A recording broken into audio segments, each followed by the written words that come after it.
Hello there, folks, and welcome to the stream. My name is Mike D'Angelo, aka That Tellest Guy, and I am joined once again by my lovely co-host, Rhianna. Hello. She actually is going to be kind of the main host of this episode. Rhianna, before we jump into things, do you want to kind of explain what the plan is for tonight before we switch seats? Sure. So I thought it would be fun to kind of go into the process of what I do when I do like a commissioned wand. When I'm trying to like design a wand for a person, or when let's say the person has a D&D character and they want a wand specifically for their druid character, they want a wand specifically for like a bard character, but they don't know what that really looks like. I'll ask for like a concept sketch of what their character looks like, or if they have any references, and then from there I'll just kind of get a feel for the character and see what I can come up with, you know, while talking to the person. And one of the other cool things is, like, this day and age, like, even if you have no artistic ability as a person who wants to commission one of your wands, if you're asking for something like a reference picture, AI can help you do that. Like, Yeah. there are good reasons to use AI. Right. You know, like, you and I, we've talked plenty of times about how we don't like the idea of, like, it putting artists out of work. Right. But when it comes to, like, a quick idea that, like, you For a wouldn't commercialize or character anything. sketch. Yeah, I agree. I think that it's good for that kind of stuff. Fun fact, it is not necessarily good at wands. It has no idea what is possible with wand making and what is not. Kind of like how they're bad with, like, fingers. A wand is a big old finger to AI, and it's not good at it. That's a good way of putting it. So, what we're going to do is we're going to switch spots. I am going to prep... we should probably preface this real quick. Yeah, so just as a full disclaimer, I am not good with digital art. I never have been. I'll never claim to be good at digital art. I prefer the traditional methods. I like crafting. I like the tactileness. So I had Michael set me up with Photoshop and like a little pen to sketch on. Not doing anything fancy. This is not indicative of my actual work. Mm-hmm. Yeah. We're just no conceptualizing. clue what she's doing with Photoshop. And I'm not an artist, but I know more about He's Photoshop. technical, though. He's real good at the technical stuff. I am not good at all. But let's see what we can do. So we picked 3 characters. Hopefully we'll get to all 3. Yep. But I figure we can start off by having you kind of like familiarize yourself. Oh, do you want to wear the glove? oh, is that too fancy? It might be, but Oh, no one's no. going to see it. Oh no.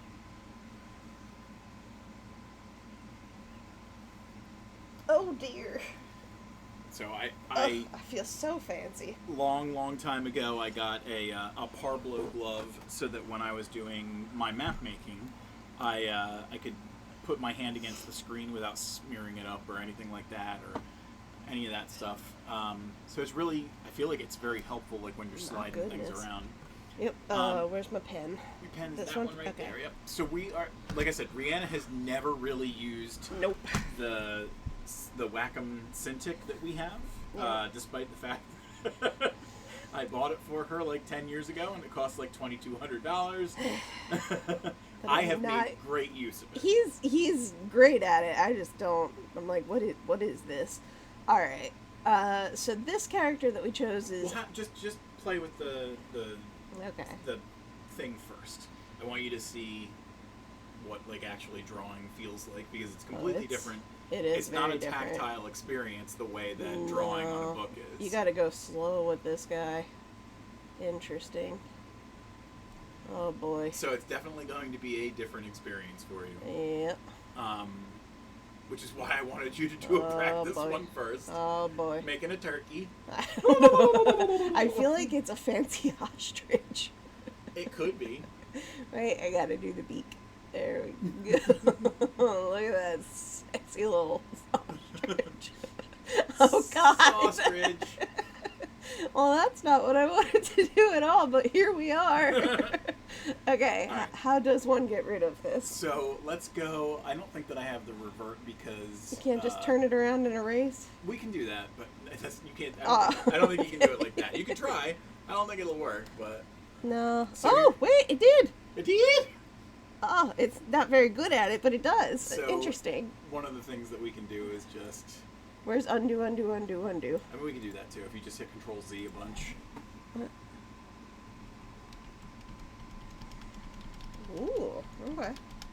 and if you make another series of whatever sketches and you want to just move on, I opened 3 other tabs at the top for you. Oh, thank you. You're welcome. I'll need your continued support. Oh, and if you want to see the other picture of Andrakitis, I can move that over for you too. Okay. So. I think we're good with him. I'm just trying to vibe with like the color palettes and stuff because this is another artist rendition of this character. Right. And we should also indicate. I think you even might have mentioned it. It's only going to be black and white. Yeah, it's only going to be black and white. I'll conceptualize in my head what it's going to look like, but it's not going to translate. And just to be clear, while I know the technical side of Photoshop because like I do like quote unquote design work here and there, I am not an artist by any means. There's probably things that I could learn to do a little bit more efficiently. Like maybe if I had thought of it, I would have copied this picture into here so you'd have a palette to use. Oh, but that's because fine. We're only That's using fine. Black and white anyway. Yeah, no big deal. I'm not trying to use this as a demonstrate my technical prowess. I just want to talk about like what goes into the process. Right. So we have, like we said, 2 artist renditions of this character. But I'm not necessarily going to go based off of that entirely. I want to know a little bit more about the character in Tellest. So Andrakitis is a Do you want me to tell you? arcane. Or do you want to tell me? Yeah. No, you tell me. You tell me. So, Andrakitis is a character that we introduced in As Darkness Falls, which is a book from many a year ago, like 12 years ago it was published. It's very dragon-centric, and Andrakitis was a character that we introduced very early on in the book. He is a Draco Sage. Pretty much all of his magic is based around studies of dragons. So you can see he's got a lot of like dragon iconography on him. He's got the dragon magic that's coming out of the book. He's got the little dragon armor piece on his shoulder. And within his staff, he also has like a crystal ball that also has like an effigy of a dragon inside. Can I ask if the sphere itself is important to him in any way? The sphere itself is not. Okay. So in the book, that's how the wand or the staff rather is described, because that kind of is like almost like a portal for his dragon companion Styx. He has a fairy dragon named Styx that can grow or shrink in size. Like that's his dragon's power. So like that kind of houses his dragon. So then, doesn't have to be. So if he was going to have a smaller travel implement, right? Like he decides not to travel with his staff, or the staff can be magically converted into a wand, it would make sense, I guess, to keep it a crystal sphere. Could be. So it's a Doesn't smaller, have to be. but could be. Right, like from a magical perspective, anything is possible, right? Okay. Like I liken kind of like the costume changes and stuff that we do with our characters to the way that Marvel does it, where like Iron Man's Mark I armor was the stuff that he built in a cave with a box of scraps. But by the time he got to Iron Man 2, he had the little suitcase armor. So there's What has happened? What has happened? What has happened? What is it? You're on select instead of brush. Thank you. Okay. Alright, so for these purposes, so here's the other idea behind why we're doing this. I want to actually make these. Yeah. So I want to actually do the ones that we're talking about. So does it make sense to have his crystal still be a sphere? Or should it be a crystal tower, since we've talked about him living in a tower? Well, the tower is a very big part of who he is too. Okay. I think that the crystal itself is not necessarily important, because as long as there's a magical implement that allows Styx to travel, there is a means for this to make sense. So again, like once more, if we're talking about like the analogy of like Iron Man, he has like the nanotech later. So like if you're going to do a shrunken implement instead of the staff, like maybe he's trying to smuggle a wand into an area where he can't easily hide a staff. Okay. But it should still function the same. So maybe there is some kind of, maybe his wand has a faceted crystal or something like that, so that you have a doorway for Styx to emerge from. Got it. Alright, so here's what we're gonna do. I'm thinking what we can do is do a little bit of a dragon carving at the top. And for the sake of what we're doing here, right, like you are embodying Roentis, who is Right. the Wandmaker Mm-hmm. extraordinaire in your world. Clearly, he does not know that he's got, the power of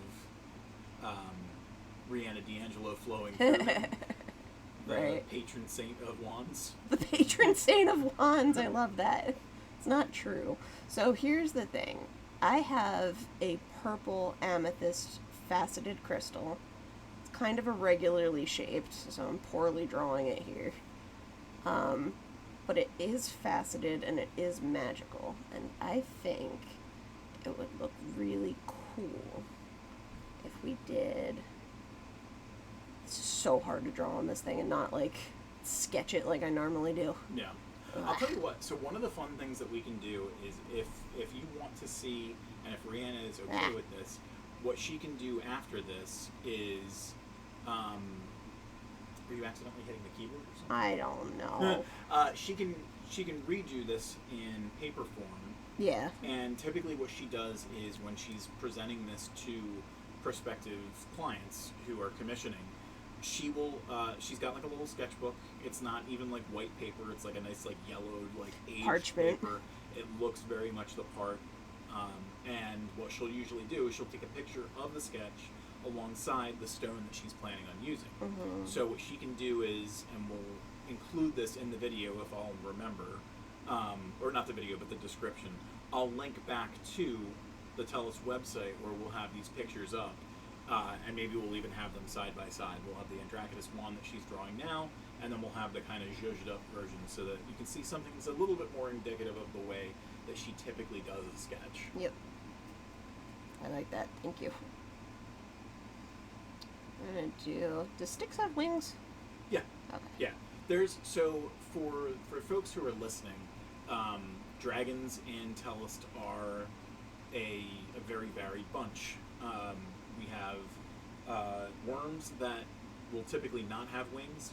They are just land-dwelling dragons of sorts, and some of them can burrow underground. Some of them are just, they find a cave and they hole up there. Wyverns typically do not have functioning front legs. They just have wings instead. There's variants of dragons called tyrants. Those are pretty much the most famous dragons that you'll know. They've got, full 2 pairs of, paws and wings that are independent of those paws. And then there's a whole bunch beyond that, but those are the big 3 for the most part. When we introduced the dragon kind of population in As Darkness Falls, we were introduced to the Order of the Black Scale, which is a set of dragons that were kind of pitted against our main characters. And the first one was a wyvern. The second one was it went water first, then it went wind. Oh, you know what? Water was kind of like a sea serpent, and then wind was a wyvern. Our earth one was a worm, and by the way, worm is spelled W-Y-R-M. And, Like weird is spelled W-Y-R-D. Uh-huh. And because there are worms, W-O-R-M, that are big and scary, like earthworms, but gigantic and with gaping maws and stuff.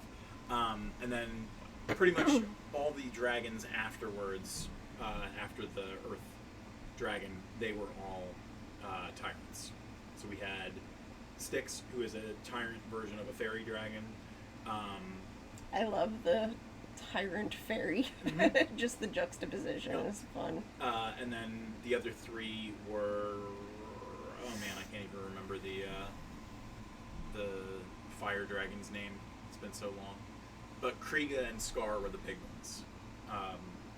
And Scar is the offspring of like one of the most famous dragons in the Tellest universe, Petrura. Just so everyone knows, this is my attempt at writing in this, so obviously the sketch isn't very good. But What does it say? Amethyst. It's terrible. Jesus. Anyway, so the idea for this would be, I would make this part in like a mahogany. So here's what we're going to do real quick. Okay. Because you're telling me, and that's great, but the people can't see it. Oh, okay. So here. So this piece is going to be mahogany. Now, when you're saying mahogany, you're talking about the color. The color, right? yeah. So everything that I do is typically a birch wood. And I get them in dowel rods because I know for a fact that a dowel rod, well, not for a fact, but there's a 99% chance that a dowel rod that's shot out by a machine is going to be very dense wood where you're not going to have any air pockets. If you chop a tree from a branch, or you pick up a tree branch from a tree. Yeah, that one. Or if you pick up like a random stick, there's a solid chance you're not going to have a solid piece of wood. There's going to be splintering inside, and because I use a combination of clay and wood, if I bake a piece of wood that is hollow on the inside, the air is going to expand, crack, splinter, and I will have done all that work for nothing. So you're more than likely going to get a dowel rod. I can work in other types of wood. I do have like a piece of mahogany downstairs, but that definitely increases the price because it's pricier wood. So I do that in like a mahogany color just to give it kind of like that arcane, like the academic kind of look. The amethyst is going to be obviously purple, and then sticks I would make, or at least the design on here. Draw them so that people can see. Okay, so the design on here, I would make this, so this would be sculpted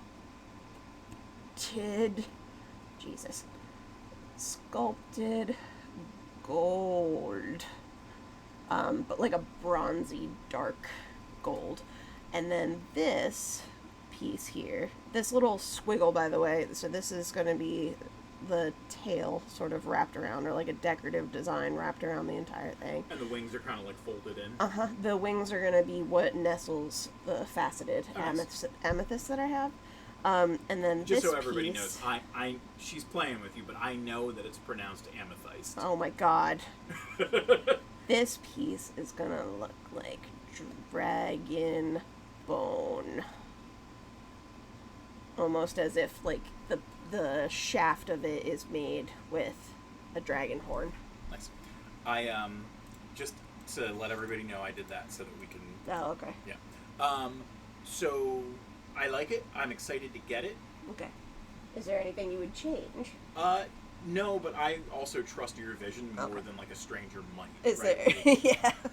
I've seen you do everything flawlessly over the past like 3 years. Thank you. So I don't second guess anything, so you are getting a different experience from me, right? That's true. Some people have a very distinct look that they want, right? And you might have a sketch, and they might say, "Hey, can we change this?" Right. You might have some people who want to change it to something that's completely illogical. It can't happen. Yeah, that's happened on a few times. Like, it's not that it can't happen. It's that my method won't work with what they're trying to do. Like, it won't allow it because, like I said, if I'm using clay, then I'm going to bake it. If I'm not going to use the clay that I use that requires baking, it's going to be epoxy sculpt, which is more expensive. Like, you can get what you want, but it's going to cost so much more. Maybe you can try someone else. Right. Like, you know what I mean? Yeah, especially because, like, again, sort of like with the Photoshop, you only know what you know. I only know what I know. So you're taking a risk, folks. Right. If you're saying, hey, can you do something in resin? Number one, she's never done it. Right. Number two, it's probably more expensive because you're doing something that's going to I work in wood, clay, and paint, basically. Let's real quick, we're going to drop over to our sponsor spot. This will be like 40 seconds, and then we will be back with 2 more wands. And now, a word from our sponsors.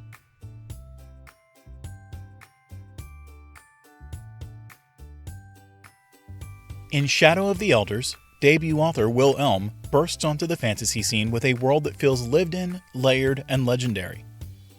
This isn't just a tale of swords and sorcery. It's a story of legacy, secrets, and the cost of power. Elm brings a fresh voice to the genre, but he also shows the care and command of a veteran storyteller. The characters are complex, the stakes are high, and the lore feels like it's been building for centuries. If you're the kind of reader who loves to get lost in rich world building and meaningful moments, Shadow of the Elders is one to watch. And the best part? It's just the beginning. Check out our full promo for Shadow of the Elders by Will Elm on the Tellest website.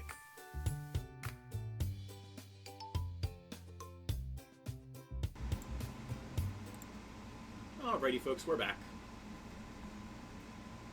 Do you want to say hello to the people? Hi.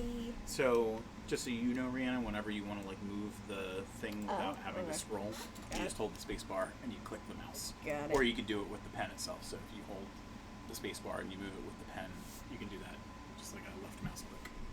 Don't But anyway, confuse so me, boy. we're talking about another character now. So we've already got a wand for Adelia. Rhianna made me an Adelia wand many a moon ago. But one of our favorite characters, we love every one of these characters who are on this cover right here. But one of the ones that we really like and who hasn't really got a lot of time to shine is Lucinda. She's on a couple of covers, but she doesn't have her own character art. She's always kind of second fiddle to someone else. So we figured it would be kind of fun to give her own wand here. Right. So Now, Lucinda is a character that I conceptualized, Yes. so I know what I want out of her. right, I'm not going to really be doing a lot of input here. Is there anything that you want to add to her design, or that you want to kind of like capture? Purple. Purple, definitely purple. So, for those who don't know, Lucinda is salacious. She is a big old horn dog. She is ostentatious. She is lavish. She's everything. Yeah. She's so extravagant. She's extra. So extra. But the thing about it, too, is while this wand is going to be ostentatious as well, it also hides, to some extent, the goodness that she is. Because she is, at her core, just a good, sweet person. She might have weird ways of showing it, but she is a darling of a person, and the people that she cares about wholeheartedly. So that was great. That gave me a idea for a starting point. Speaking of, it's going to be an actual point. So she gets a big ol' Herkimer diamond at the top of this thing. So for those of you, oh no, what am I drawing? Oh, So for those of you who don't know, Herkimer diamonds are a type of quartz that grow in Herkimer, New York. You know, before you go much further, we're going to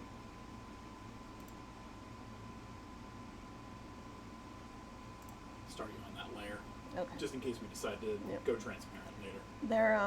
They're still quartz. They're just a little bit like clearer. They'll have like certain inclusions in them. They're a very rare stone because you can only get them from one place. From Herkimer, New York, and there's like a Pakistan diamond, or they'll usually sell them as Herkimer diamonds, but they grow in Pakistan. Anyway, big old crystal at the top. And then we're gonna do sort of like a square base, I think. That'll be cool. And then this piece is gonna taper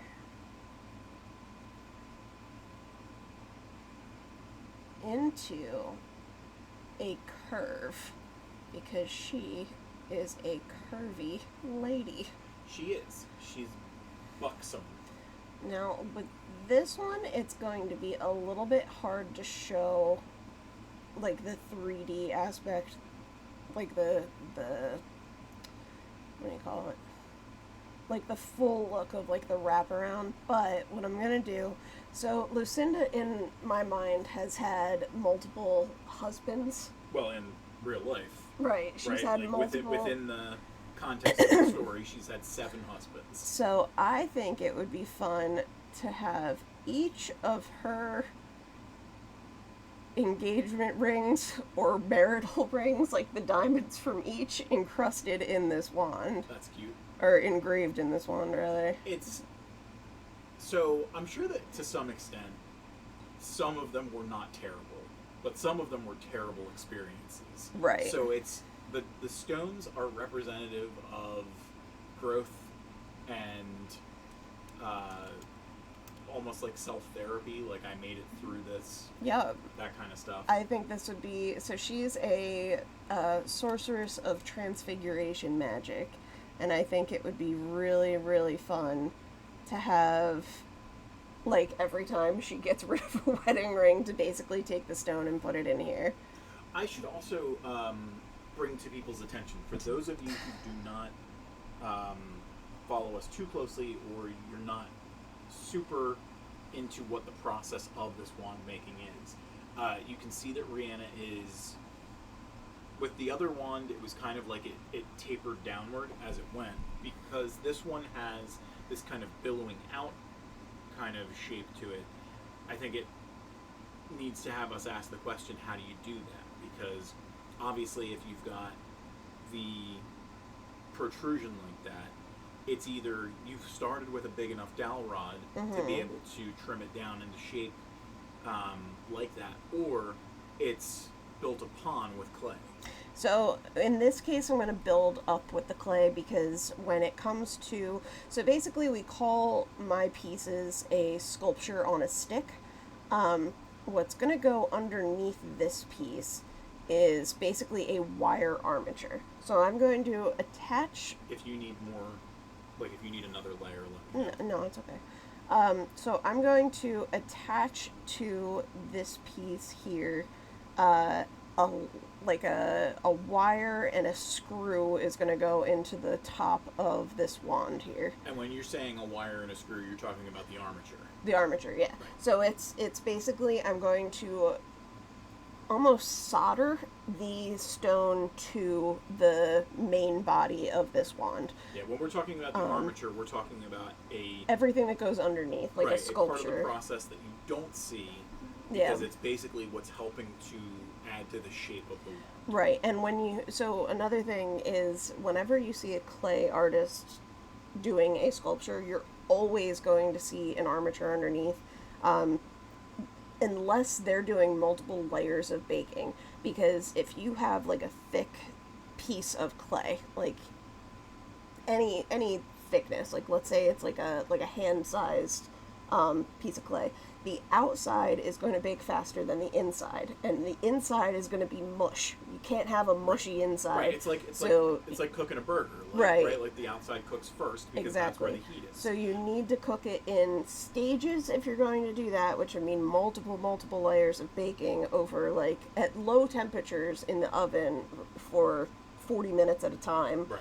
Or you make an armature underneath, and what you're going to have afterward is a lighter product at the end of it. And when you're talking lighter, you're talking weight. Weight, right? Like, correct. When you are making a sculpture, if you're making everything with these multiple layers of clay, like say you're making a statue, really heavy. You can certainly make a statue with stone or clay or anything like that, and it's all that material. I mean, with stone, you can only do it that way typically. Right. But with clay, like if you are using that as your medium, it is underneath you're gonna need aluminum foil or wire or it saves you the energy because tape. The weight comes down, and additionally you're saving money on the process as well, because you're not using as much content. Same with paper mache and anything like that. You mean papier mâché? Oh god. So for this is not really capturing what I want it to, but the base of this wand is going to be very plain. I'm going to have like textures in here.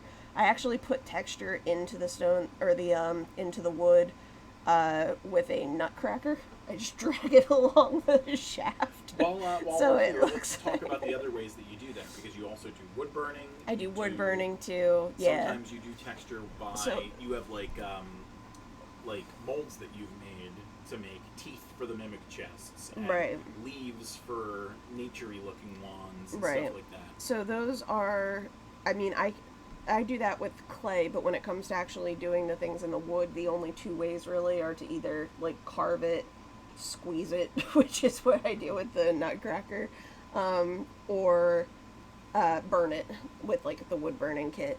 And And I like doing that, and it works for my method because I end up painting the final piece. Because I like, for the final piece, it to be very difficult to tell where the wood ends and the clay begins. My method of sculpting is I like it to look as least like polymer clay as possible in the end result. But I do think that a plain wood, like a dark... So there's actual wood called purple heartwood. Excuse me. Thank you.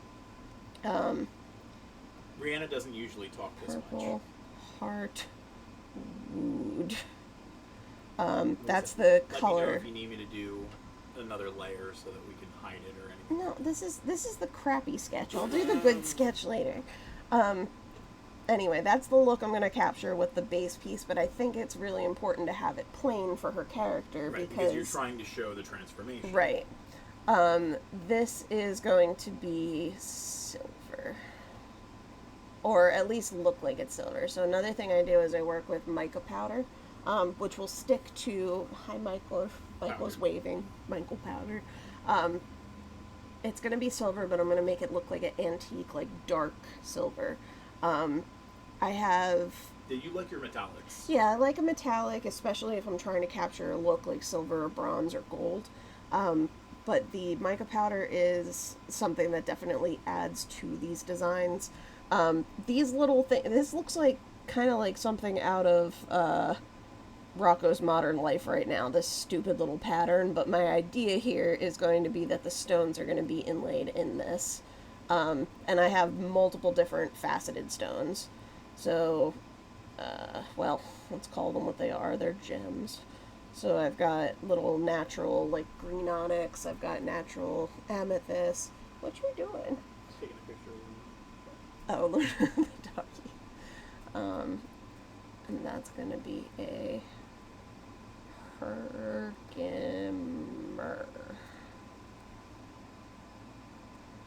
Okay.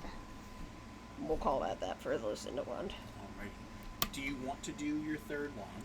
Sure. Let's do it. Bixby! Excuse me. How dare you? Do you want to move that to the side? Yeah. Hold the space bar down. And then left click and scooch. There you go. Wow, amazing. Alright, so Bixby is the character I think you and I have talked about more than any other character on the show. Absolutely. And at this point, well, the show. It's a show. It is kind of a show. We're showing, are we not? We're showing. So Bixby's whole thing is that He dies. he dies. A lot. Yep. His whole thing is that when he perishes, he can reconstitute his soul into a new body, but he leaves his old body behind. There is no... I mean, I don't know for sure. There's been some parodies and stuff. When Mario dies, you don't see a body or anything like that, with very few exceptions in, like, fan videos and stuff like that. You just disappear and you start over. Right. In this case, like, we were thinking, like, how funny would it be if you were a guy who, you know, like, you needed to cross a moat or something like that, and you use your own body to, like, paddle across or whatever. Or you're trying to, like, distract a guard, so you just... Off yourself and then... throw it. Come out the Nexus in a close enough place where you can run by.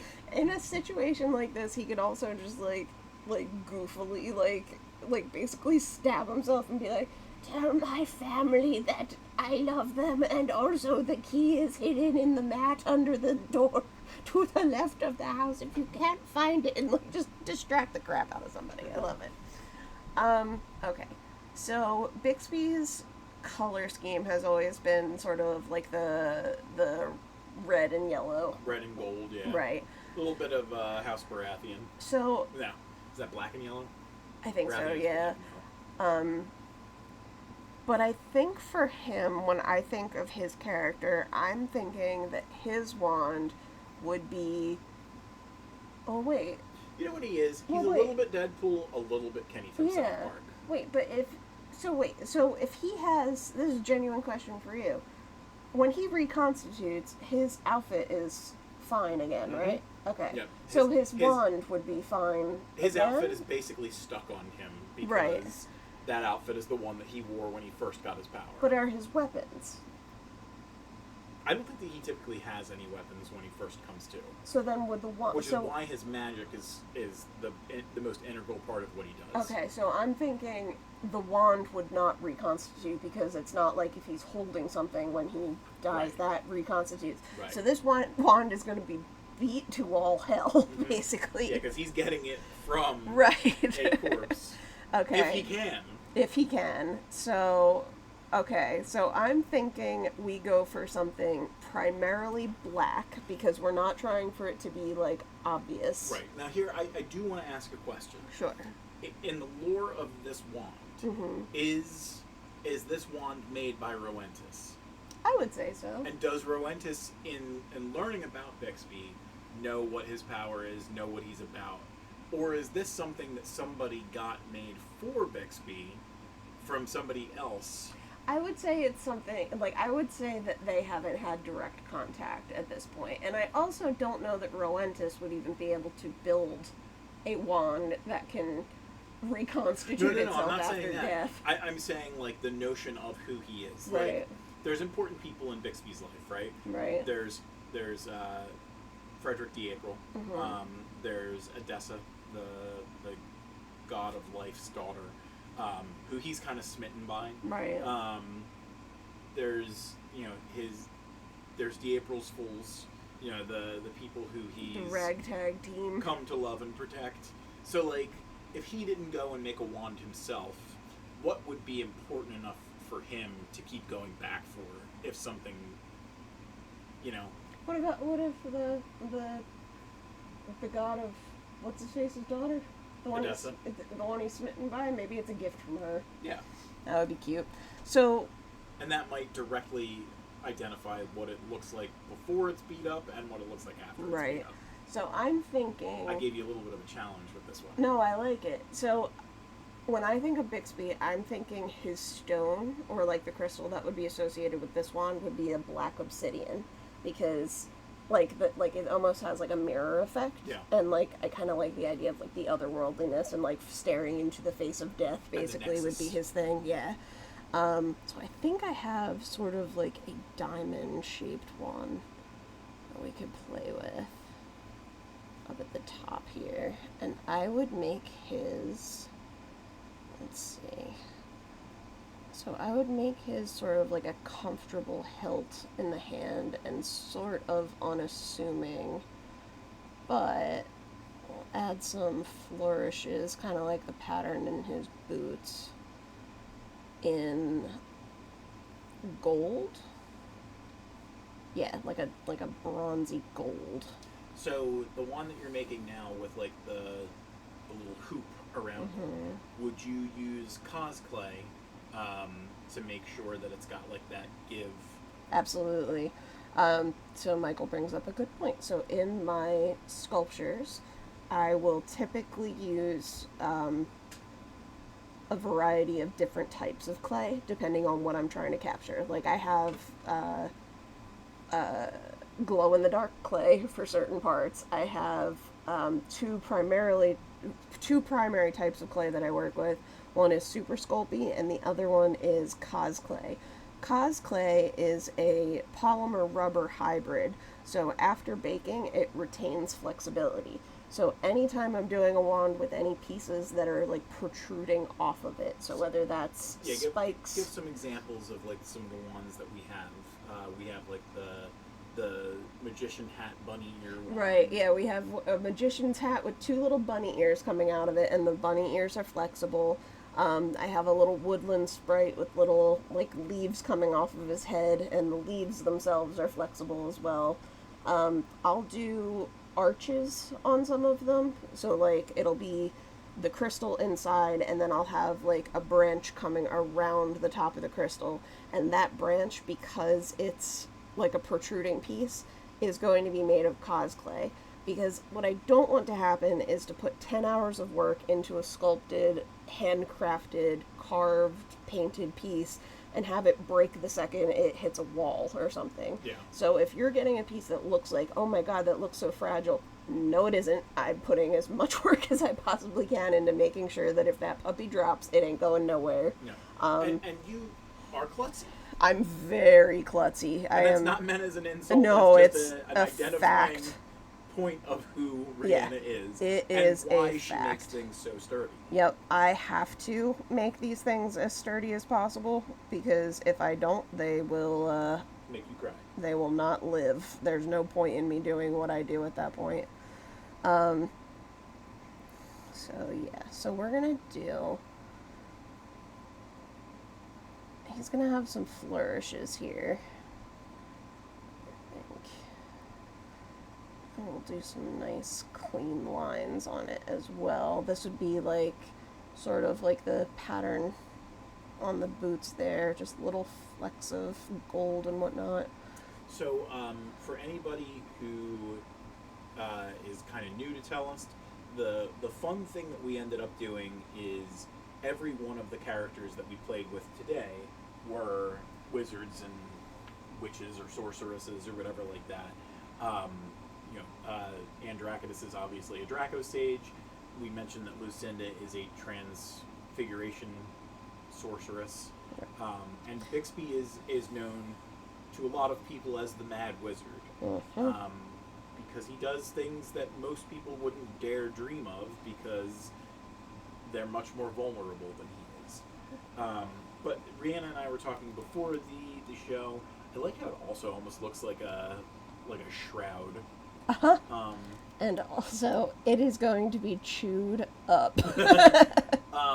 One of the other things that Rhianna and I had mentioned was obviously, these are great for wizards and witches and sorceresses and stuff like that, but you don't need to be a magic user to have a wand. Right. Wands are tools of intention, and they have power beyond just magic spells and things like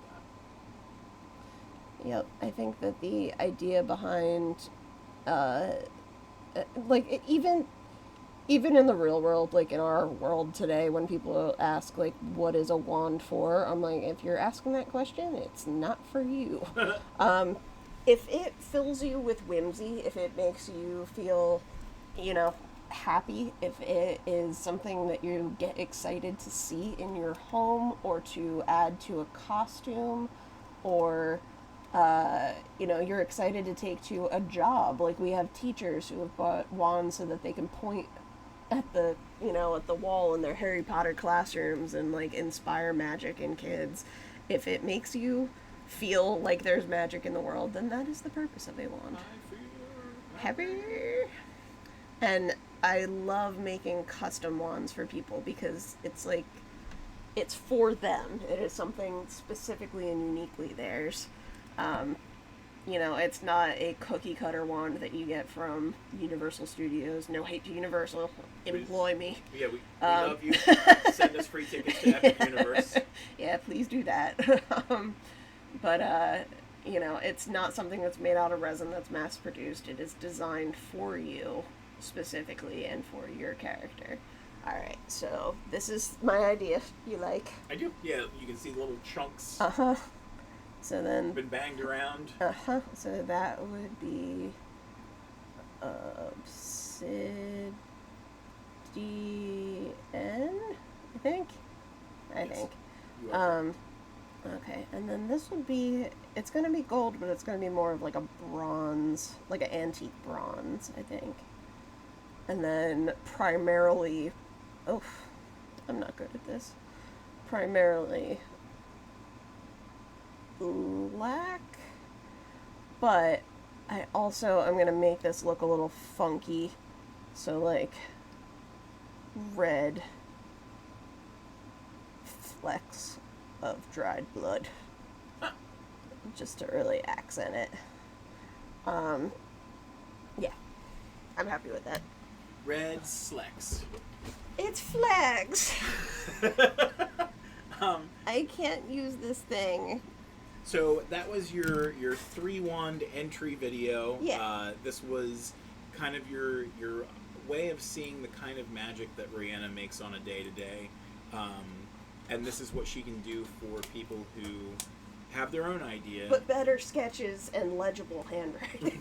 And we will show you. She'll redo this very quickly in My actual sketchbook. yeah, and then we'll post those to the description of this video. My actual sketchbook is like a leather bound like tome, and it makes me feel super magical, and I get to do all my little sketches in it, and it don't look like this in the end, but I'll show it with the actual gemstones that are going to go into these designs, and I'm really excited about it.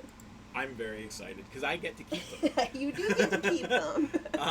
So, folks, that's going to wrap it up for tonight. But let's head over to our show closing page. Switch no! chairs. Oh Switch no! chairs Oh with me. no! No, you're Go not ahead, going to you make me gotta do do this. it. Oh my god. You gotta lean towards the microphone. I don't want to do that. All right, so, I'll do it. Get out of folks, my way. here's the Tellest page with stuff on it. Do that. Rhianna's such a goober. So, folks, on the screen right now, you should see all the places that you can find Tellest content out on the internet. Tellest.com is a great first place to start because it'll usually bring you to all of our other pages and products. We've got 3 map-specific things that you can check out: patreon.com/Tellest, Tellest.etsy.com, battlemapfantasy.com. We went a little bit long today, so just poke around and you can see what each of those ones offer. We're actually adding another one soon too because I have gotten onto Roll20 as a creator, and I'm poking around and learning how to do that as well. So we'll make this even busier soon. We've also got 2 TikTok channels for you to check out. At Tales of Tellest is where you can find our poochies. They were very well behaved today. Luna fell asleep for a good majority of that. She apparently wand making puts her right out, and Zelda was only licking Rhianna's feet while she was drawing for a few seconds. And then we've also got at Weirdwitch Wands, where you can find all of the finished excuse me, where you can find all of the finished wands that Rhianna works on a day-to-day basis, and she has some progress videos as well and things of that nature. There's 2 video channels that you check us out on. YouTube.com/@WorldOfTellest is where you're going to be able to go to see all these videos after they're knocked off the Twitch platform, but for those first 30 days and certainly live, you're going to want to check us out at twitch.tv/ThatTellestGuy. That's going to wrap us up for today, but I will be back tomorrow with making maps. But until then, we'll miss you.